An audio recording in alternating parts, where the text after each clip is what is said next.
In order to prove Islam's validity and the Quran's divinity, there are a large myriad of videos, books, and websites about the Quran's so-called scientific claims. In this short video, accessible by typing the title "Water Cycle in the Quran" within the search box, a well-known Muslim apologist makes the claim that the Quran apparently accurately predicts the water cycle.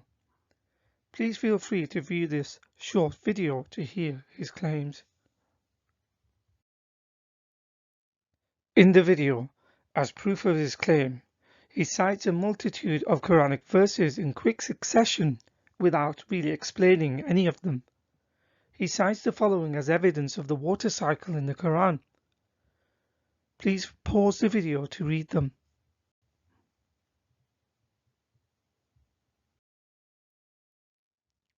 Here are more verses he cites in the video.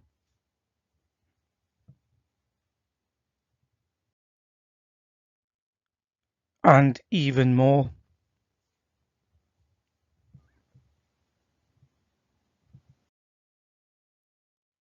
Taken from the NASA Earth Observatory website, here is an image of the water cycle, courtesy of the National Weather Service.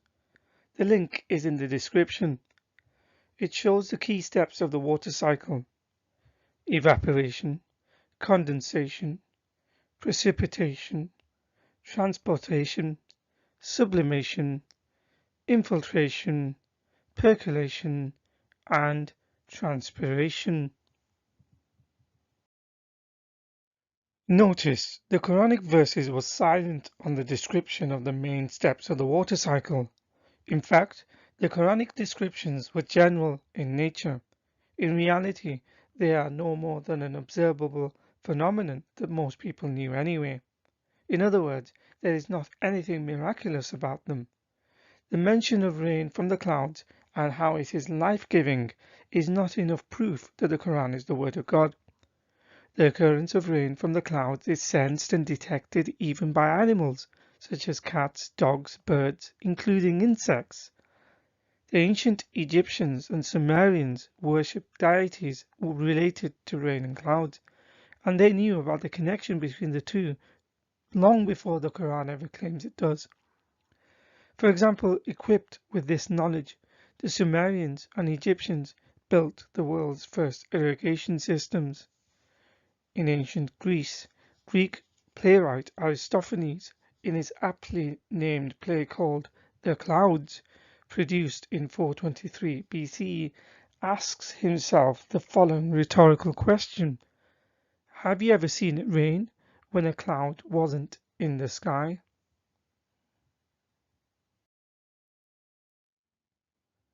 There are passages in the Bible, written hundreds of years before the Quran, that contain more detailed and accurate information about the water cycle than the Quran. That said, Jewish and Christian apologists do not flood the internet with a claim that the Bible is a scientific book, or feel the need to validate their book or their religion by producing never-ending articles, videos, pamphlets, and books on how it is proof of its divinity. For example, in the Book of Kings, specifically in 1 Kings 18:44, it makes the connection between clouds and rain when it says, "And it came to pass at the 7th time that he said, Behold, there arises a little cloud out of the sea, like a man's hand. And he said, Go up, say unto Ahab, Prepare thy chariot, and get thee down, that the rain stop thee not." In Ecclesiastes 11:3 it says, "If the clouds be full of rain, they empty themselves upon the earth."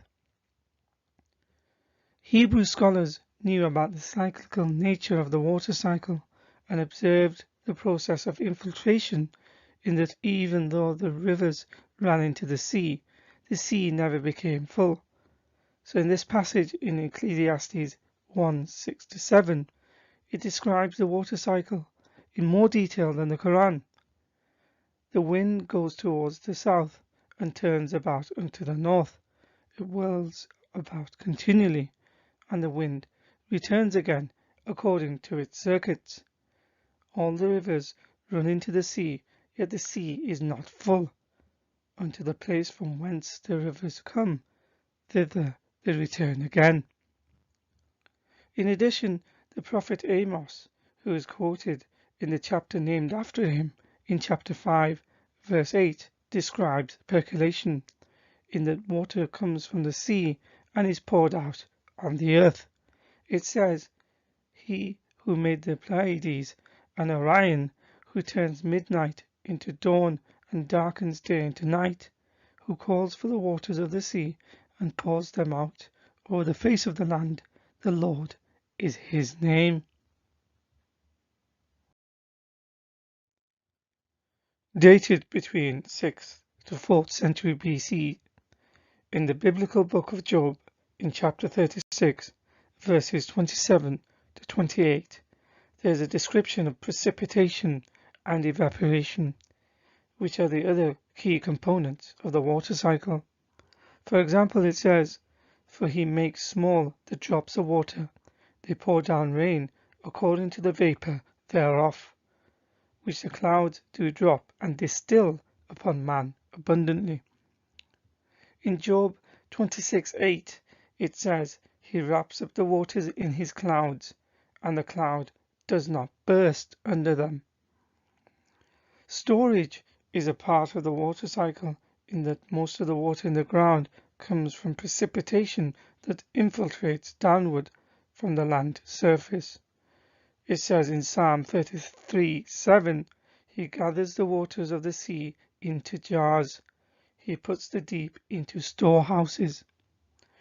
And in Psalm 135:7, "He makes clouds rise from the ends of the earth. He sends lightning with the rain and brings out the wind from his storehouses."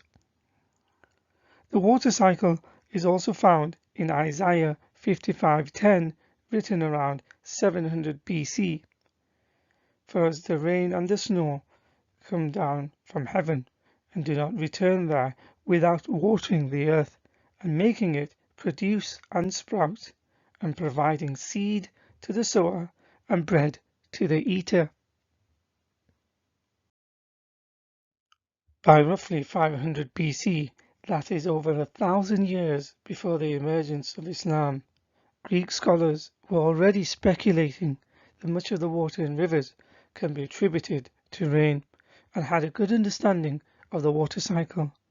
Examples of some of the thinkers included Anaximander and Xenophanes, Anaxagoras and Diogenes. For example, in the academic research paper titled "Logical and Illogical Exegesis of Hydrometeorological Phenomena in Ancient Greece," about Anaximander on page 4, it says, "He understood the relationship of rainfall and evaporation." Then it quotes him by saying, "Rains are generated from the evaporation that is sent up from the earth toward under the sun." About Anaxagoras on page 5 it says, "As a natural philosopher and founder of experimental research, he clarified the concept of the hydrological cycle and studied various meteorological phenomena, generally accepting and completing the explanation of Anaximenes. Specifically, he considered that the differences in the air density caused by the solar heat were responsible for the creation of winds." Both Plato and his student Aristotle made many scientific statements about the water cycle that are true today, from percolation, evaporation, and condensation.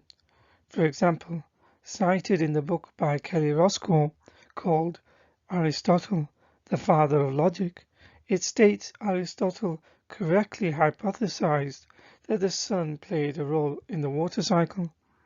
For example, in his book Meteorology, he wrote, "By its agency, the finest and sweetest water is every day carried up, and is dissolved into vapour, and rises to the upper regions, where it is condensed again by the cold and so returns to the earth.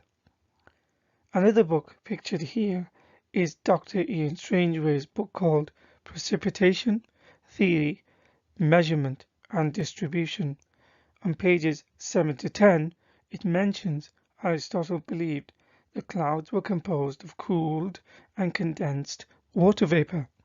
For example, on page 9 it says Aristotle knew rain was produced in the clouds when he says the heat in the clouds rises to get free from the clouds, while the cold in the vapor opposes the heat driving the two apart. The cold then presses the particles of the cloud together, combining them into drops, and since water naturally moves downwards, the rain falls. Dr. Ian Strangeway says on the same page about Aristotle, quote, had some insight the clouds were composed of water, for he states that the sun's heat evaporates water at the surface, and this rises. When the heat which caused it to rise is lost, the vapor cools and condenses, turning from air into water. Having become water, it then falls again onto the earth as rain. In a devotional Hindu hymn to the sun god, within an epic dated to the 4th century BC, it alludes to evaporation and precipitation.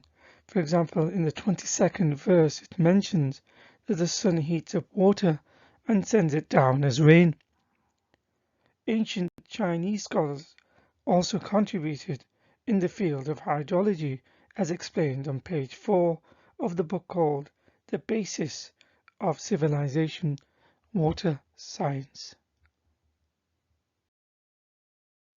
So in conclusion, in order to prove Islam's validity and the Quran's divinity, there are a huge myriad of videos, books and websites about the Quran's so-called scientific claims made by Muslim apologists. In reality, these verses are descriptive, general statements that can be made by anyone observing the world around them. The verses do not contain new scientific insight or explain the specific terms related to the water cycle, nor anything that could be deemed or attributed as a scientific process of the water cycle. There are passages in the Bible written hundreds of years before the Quran that contain more detailed and accurate information about the water cycle than the Quran. However, Jewish and Christian apologists do not feel the need to flood the internet with the claim that the Bible is a scientific book or that this is proof of their religion's divinity. By around 500 BC, Greek scholars were already speculating that much of the water in rivers can be attributed to rain and had a good understanding of the water cycle. Ancient Hindu and Chinese civilizations knew and also contributed to the area of hydrology and the water cycle in more detail than the Quran. Civilizations such as the ancient Egyptians and Sumerians, due to the knowledge of hydrology and the water cycle, built the world's first irrigation systems thousands of years before the arrival of Islam.